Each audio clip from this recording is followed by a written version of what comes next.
The U.S. economy is clearly slowing from the historically high growth rates of 2021, which reflected the reopening of the economy following the pandemic recession. While the latest economic data have been mixed, in my view, our economy continues to show strong underlying momentum. The labor market is particularly strong, but it is clearly out of balance, with demand for workers substantially exceeding the supply of available workers. Inflation is running well above 2%, and high inflation has continued to spread through the economy.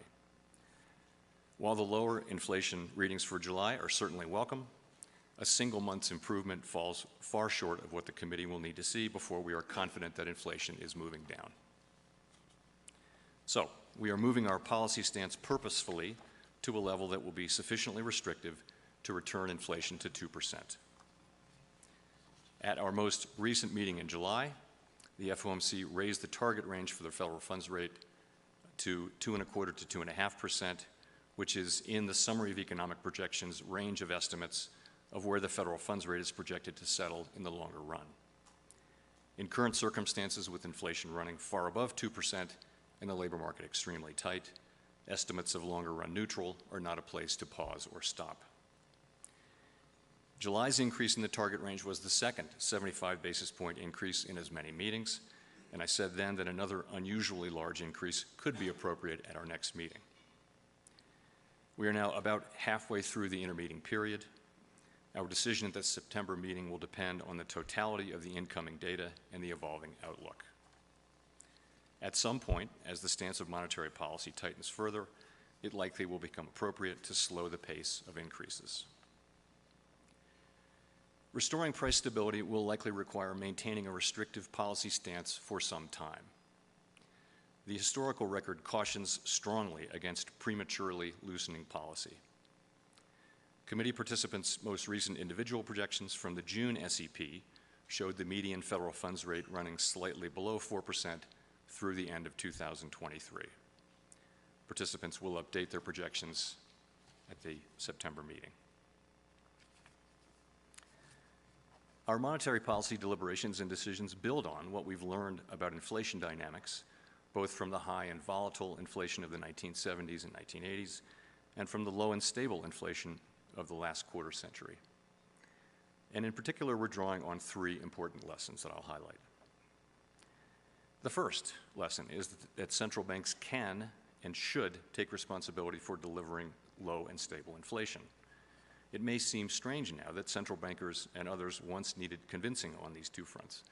But as former Chairman Ben Bernanke has shown, both propositions were widely questioned during the Great Inflation period. Today, we regard these questions as settled. Our responsibility to deliver price stability is unconditional.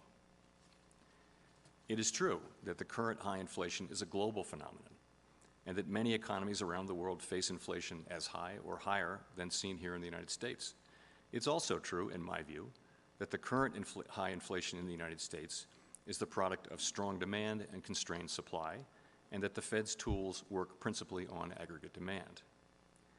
None of this diminishes the Federal Reserve's responsibility to carry out our assigned task of achieving price stability.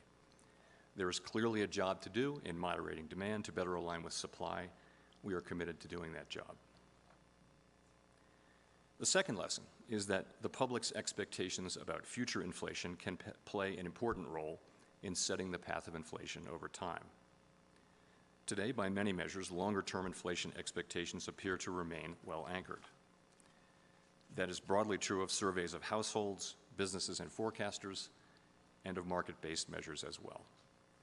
But that is not grounds for complacency, with inflation having run well above our goal for some time. If the public expects that inflation will remain low and stable over time, then, absent major shocks, it likely will. Unfortunately, the same is true of expectations of high and volatile inflation. During the 1970s, as inflation climbed, the anticipation of high inflation became entrenched in the economic decision-making of businesses and households. The more inflation rose, the more people came to expect it to remain high, and they built that belief into wage and price decisions.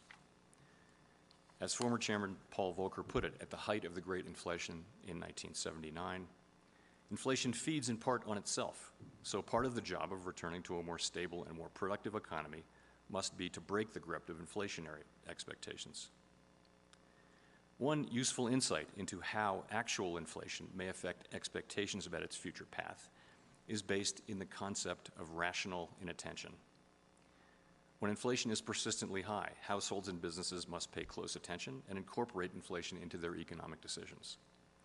When inflation is low and stable, they are freer to focus their attention elsewhere.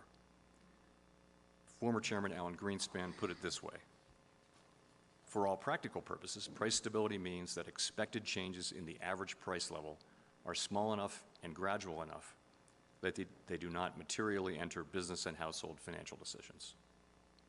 Of course, inflation has just about everyone's attention right now, which highlights a particular risk today.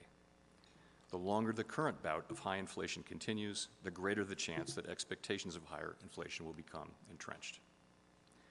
And that brings me to the third lesson, which is that we must keep at it until the job is done. History shows that the employment costs of bringing down inflation are likely to increase with delay as high inflation becomes more entrenched in wage and price setting. The successful Volcker disinflation of the early 1980s followed multiple failed attempts to lower inflation over the previous 15 years.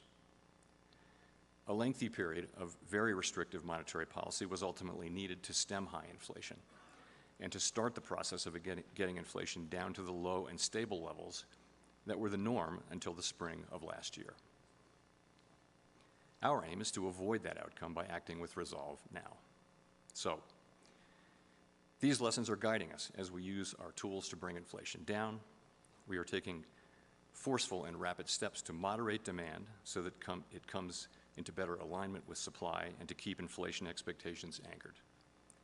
We will keep at it until we're confident the job is done. Thank you.